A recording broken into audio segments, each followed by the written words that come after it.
what's up? It's JT here with another video, and in this video we're going to be going over sort of some really good tips to take into account and some things that, you know, first time trippers on any psychedelic, really this kind of applies to really almost any psychedelic, should follow. And I've just kind of written down a few tips that I thought of, and just the major things that when I was tripping, the things that I wish someone told me, the things that I'd researched. A couple of guys have gone over these things, and these are just such, you know, solid tips you guys really need to take into account, and I mean really take into account, assuming you've done your research already. Here's just to add on to the pile of amount of research you guys have already gone into. But without any further ado, let's dive right into this video. So when tripping, you guys have to realize that, you know, whatever you're gonna do, it doesn't even matter whether it's acid, shrooms, DMT, you know, LSA seeds. It doesn't even matter what you're doing. If it has any sort of psychedelic value, with the exception of maybe Molly or, you know, weed, really not really weed, but, you know, psychedelics, right? With the exception of, you know, those two maybe. What you really have to take into account is that you're going to be entering this totally different state of mind that you've never probably even come close to. I mean, I don't care how you know how long you've been rolling on Molly or how much Molly you take, and you probably won't reach the same amount on a roll of Molly than you will get to on you know, on a couple tabs of acid. So it's important to know that just don't take this stuff, you know, just be like, oh, I'm just gonna get fucked up, you know. You should never just take psychedelics just to be like, oh, I'm just gonna get fucked up. You should never do that. So the first thing that I've written down here is surroundings, and this is something it's personally affected me and how I trip. And personally, you know, how I find is that if you're in a very comfortable environment, somewhere you're used to, and something that you're kind of comfortable in your own skin in the area that you're in, right, you'll be a little more comfortable when you're tripping, because you're kind of put in this kind of paranoid state of mind in which everything kind of freaks you out a little bit. And even if you're in that, you know, regular surrounding, you'll still get a little jittery. You know, you're still gonna get a little, you know, out of your skin a little bit. So it's important to make that surrounding that you're in, that you're tripping in, as comfortable as possible. Whether it be, you know, I don't know, your room, your friend's house that you've been to a bunch of times, or whatever, right? And with that comes the people you hang out with. So make sure the people that you're hanging out with are people that you know. I mean, I'm personally a trip of mine that happened a little while ago. I was with three people I was completely comfortable with, but the fourth person was someone I didn't know and I just met that day. And I think it was going to be a big deal, you know, because the surrounding was fine, but the people, just one person, just not even people, one person, you know, that I didn't know ended up being the cornerstone of, like, the worst trip. And I'll have that story later on. I'll probably upload it in a few days, but, you know, just that one person just ruined the whole trip, and I had one of the worst trips of my life. And you know, it's a crazy story, and I'll save that for another video, so stay tuned for that. But, you know, it just goes to show that how you know, just one little variable, it was twitched, and that's it. It ruined the trip. It was horrible. I mean, it was still, you know, it was a trip to say the least, but it was crazy, and it was a little too intense for me. And it, you know, that one person made it that much more uncomfortable. So the other thing is mentality. So mentality is really important. You want, and this is kind of like a cornerstone for pretty much any drug. Why are you taking it, right? Are you taking it just to get fucked up, or are you taking it because you want to learn something? You're taking it because you kind of want to have something, you want to have some fun, but you want to do it in sort of like a semi-knowledgeable way. You want to do something different, but you're just curious about it. So there's no real, you know, there's no right way to go about this. Even if you're just doing it for crazy things, you know, if you're just doing it to get crazy, you know, you should at least show some. I want to stray, for lack of a better word, you should stray from not respecting this, because I know I sound full hippie right now, and trust me, there's no way to talk about psychedelics, you know, in any sort of knowledgeable way without sounding like a hippie. So I apologize for that, but I really mean it with the best intentions.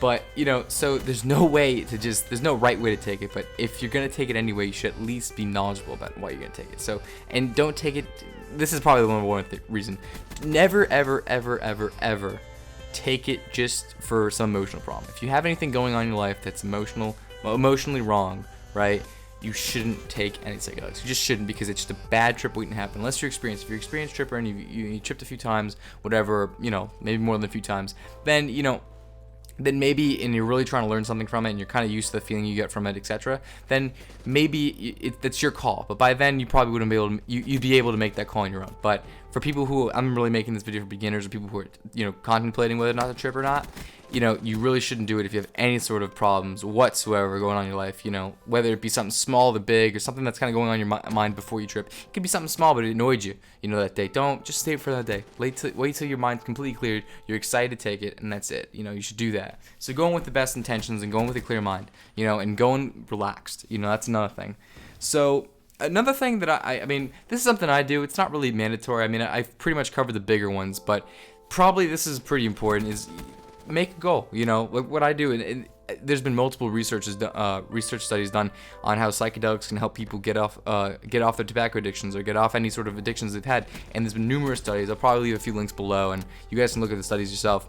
But there's been so many studies done on it. So it's important that, you know, if you want to make a goal for something, if you're trying to quit cigarettes, trying to quit whatever, or, you know, you could do psychedelics for that. I mean, that works. I mean, you probably wouldn't want to take a high dose, because if you're just doing it to solve that one issue, you probably wouldn't want to do it. But you really go into the deepest, darkest corners of your mind. You just kind of see yourself in a very honest perspective. So it's another thing to keep in mind. And I'm sure, I really hope you guys have done your research on these things, so that way you know. Other than this video, I mean, I wouldn't just take this video and then just start taking, you know, start tripping, you know.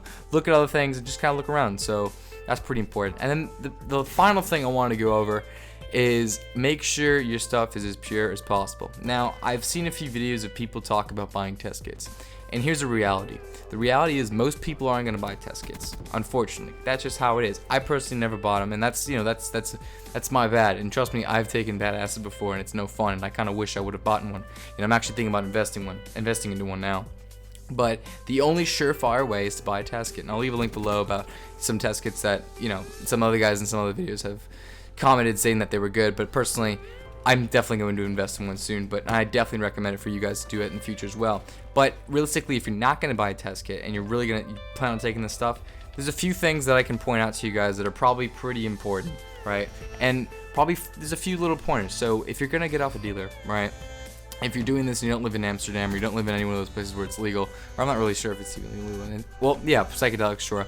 But, you know, if you're taking it in places where it's illegal and you can buy a dealer, realize you're buying it off the street, so you don't know where this thing's been. So the best thing you can do for yourself is find out who he's got, you know, who's gotten off this guy or her or whatever, right?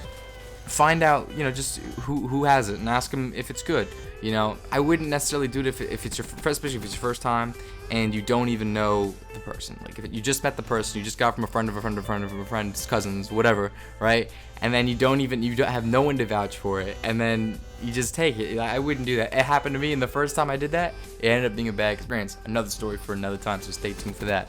But so, you know, you're likely just to go wrong if you have no one to vouch for it. If you have someone to vouch for it, say, hey, you have a friend of his that says, yeah, no, trust me, this stuff's good, it's not an issue, I'm having an issue for it, you're just kind of putting more chances that you're going to have better stuff. Granted, there is no 100% surefire way without that test kit. However, you can kind of minimize your chances if you have people vouching for it, if you have people saying, maybe, you know, just people who vouch for the product and they kind of know, okay, listen, it's not, you know, it's pretty good stuff, you know, whatever. Another thing that's pretty important when you're buying off a dealer for, you know, any sort of psychedelic is, this mainly applies for acid. This little particular part really applies for acid, but, you know, probably DMT as well. Is first of all, online, you know, do your research. I can tell you guys right here too, but a low dose of acid is probably, if you're gonna do microdosing, it's a totally different video, but if you're gonna do microdosing, you're probably gonna do like 25 EG and do like a small amount like that. If you're gonna do like a medium, and most tabs aren't gonna come in 25, so you're gonna have to cut that tab up. But if you're getting off of a dealer, you ask him how much the UG is, and generally the rule of thumb, the price usually coincides with the UG.